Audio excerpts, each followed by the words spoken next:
Ada sebuah kisah yang disebutkan oleh Imam Bukhari dalam Kitabul Ihya, kitab sahihnya, di mana beliau menyebutkan tentang kisah Abu Hurairah yang pernah menjaga zakat fitrah. Kemudian kala itu dia didatangi oleh seorang pencuri, dan ternyata pencurinya adalah setan. Kisahnya adalah itu Abu Hurairah suatu saat itu pernah dipasrahkan oleh Nabi SAW untuk mengurus zakat fitrah. Ya, Nabi SAW pernah memasrahkan kepada Abu Hurairah untuk mengurus zakat fitrah. Kemudian tatkala itu ya ada makanan di situ, ya zakat fitrah yang digunakan itu berupa makanan. Lalu ada seseorang, yaitu seorang pemuda itu datang menghampiri ya makanan tersebut. Dia itu kemudian menjatuhkannya, dan kala itu dia kemudian mengambil atau mencuri ya makanan tersebut. Kemudian akhirnya ketahuan oleh Abu Hurairah. Kemudian Abu Hurairah tatkala itu menegur dia, saya akan mengadukan kamu kepada Rasulullah SAW. Kemudian tatkala itu dia katakan, ya pemuda ini yang mencuri itu kemudian mengatakan, ini muhtaj, sesungguhnya aku ini dalam keadaan sangat butuh sekali, dan aku juga memiliki keluarga ya yang butuh pada makanan tersebut. Ya, artinya dia itu orang yang sangat butuh sekali sehingga terpaksa untuk mencuri. Kemudian akhirnya Abu Hurairah karena merasa kasihan dengan orang tersebut, dia melepaskannya tatkala itu. Kemudian di pagi hari dia mendatangi Nabi SAW. Kemudian Nabi SAW itu bertanya kepadanya, apa yang dilakukan oleh tawananmu semalam? Apa yang dilakukan oleh tawananmu semalam?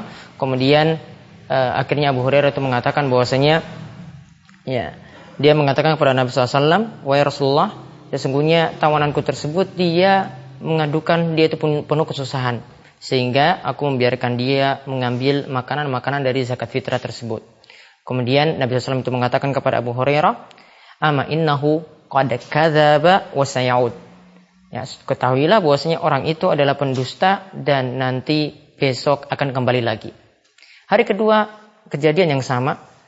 Abu Hurairah kemudian tatkala sudah diberitahu oleh Nabi SAW seperti itu, dia kemudian mengawasi zakat fitrah itu lagi. Dia betul-betul mengawasinya.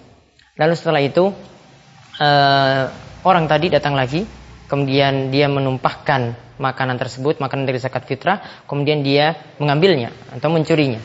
Kemudian ketahuan lagi oleh Abu Hurairah. Kemudian Abu Hurairah itu mengatakan kepadanya, sesungguhnya aku akan melaporkanmu kepada Rasulullah SAW. Kemudian dia mengatakan yang sama, aku ini adalah orang yang butuh, ya jangan laporkan aku. Aku ini orang yang sangat butuh sekali, jangan laporkan aku.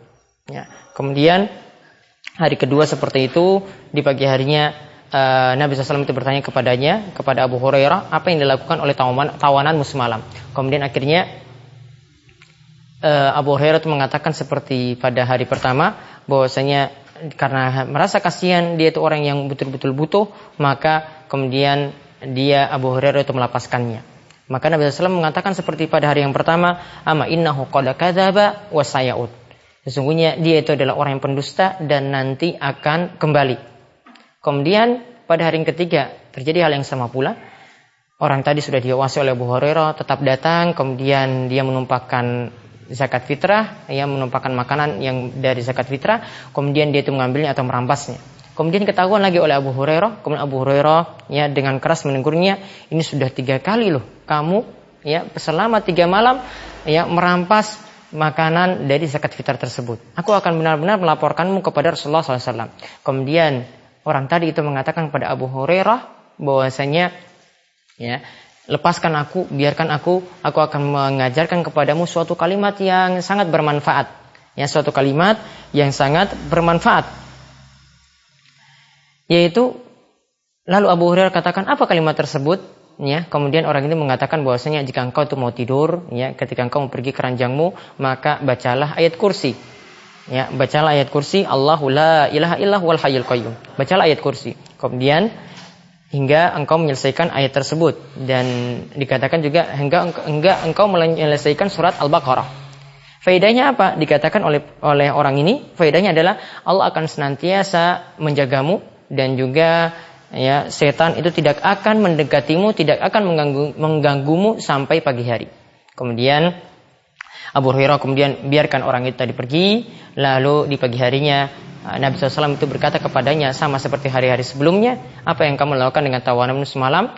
Kemudian Abu Hurairah mengatakan bahwasanya aku melepaskannya dan dia itu mengajariku, katanya ini adalah kalimat yang bermanfaat. Apa yang dia ajarkan? Dia itu mengajarkan ayat kursi. Katanya ini dapat mendatangkan manfaat, aku akan senantiasa dijaga oleh Allah dan setan pun akan menjauh dariku. Ya, setan pun tidak akan menggangguku. Ya, jadi diajarkan ayat kursi kata dia. Dia dikatakan itu kalimat yang bermanfaat.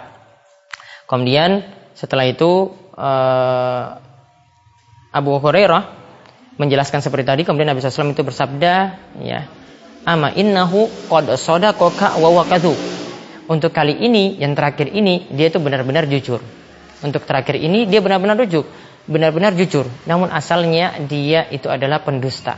Namun asalnya dia itu adalah orang yang suka bohong. Kemudian Nabi SAW itu bertanya kepada Abu Hurairah, ta'lamu man takhatib mundu salasi layalin, ya Abu Hurairah, tahukah engkau siapa yang kau ajak cakap, siapa yang kau ajak bicara selama 3 hari tersebut, selama 3 malam tersebut? Kemudian Abu Hurairah mengatakan, la, aku tidak mengetahui. Kemudian Nabi SAW mengatakan, zaka syaitan, itu adalah setan.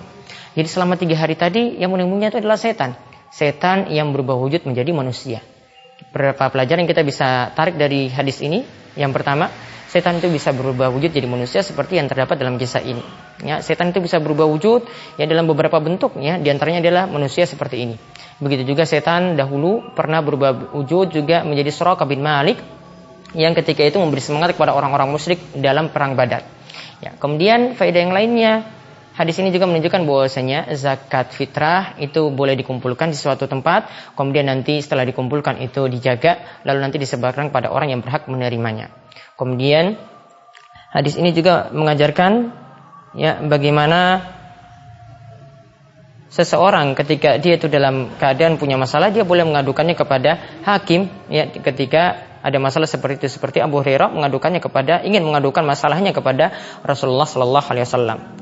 Kemudian hadis ini juga menunjukkan bahwasanya para sahabat itu sangat mendengar sekali apa yang dikatakan oleh Nabi sallallahu alaihi wasallam. Tadi Abu Hurairah dikatakan oleh Nabi sallallahu alaihi wasallam bahwasanya nanti orang itu akan kembali. Maka langsung Abu Hurairah tetap mengawasi zakat fitrah karena mendengar Nabi SAW tadi mengatakan bahwasanya orang itu akan kembali. Saking percayanya seperti itu, manut atau betul-betul mendengar apa yang dikatakan oleh Nabinya Sallallahu Alaihi Wasallam.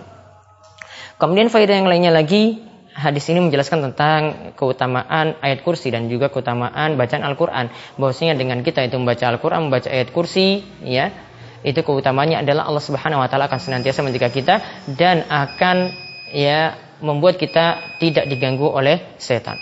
Kemudian faedah yang terakhir, hadis ini juga menunjukkan bagaimana keutamaan membaca ayat kursi sebelum tidur. Dalam riwayat lain dari Abu Mutawakkil dikatakan bahwasanya ayat kursi ini dibaca sebelum tidur. Juga dalam riwayat lain yaitu dari Abu Mutawakkil dikatakan dibaca ketika pagi dan sore hari. Maka dengan kita banyak membaca ayat kursi seperti ini atau juga banyak merenungkan ayat-ayat Allah Subhanahu Wa Taala dan juga mengamalkannya, maka Allah Subhanahu Wa Taala akan senantiasa menjaga kita dan menjauhkan kita dari berbagai macam gangguan, termasuk juga dari gangguan setan. Dan pelajaran penting, ya, penutup dari pembahasan ini, bahwasanya ilmu itu bisa didapat dari siapa saja selama kita tahu ilmu tersebut itu adalah benar. Ya, buktinya di sini Abu Hurairah itu mendapatkan ilmu dari setan sekalipun, ya, tetap dia itu menerimanya. Namun apa? Dengan catatan ilmu ini terbukti benarnya. Karena Abu Hurairah setelah itu mengadukan kepada Nabi SAW tentang ilmu yang dia peroleh dari setan tatkala itu. Jadi tidak sembarang ilmu kita boleh terima dari sembarang orang, tetapi ilmu yang telah terbukti benarnya. Demikian para pemirsa sekalian, mudah-mudahan kisah Abu Hurairah dan setan yang jujur ini mudah-mudahan bermanfaat. Wabillahi taufiq wal hidayah. Wassalamualaikum warahmatullahi wabarakatuh.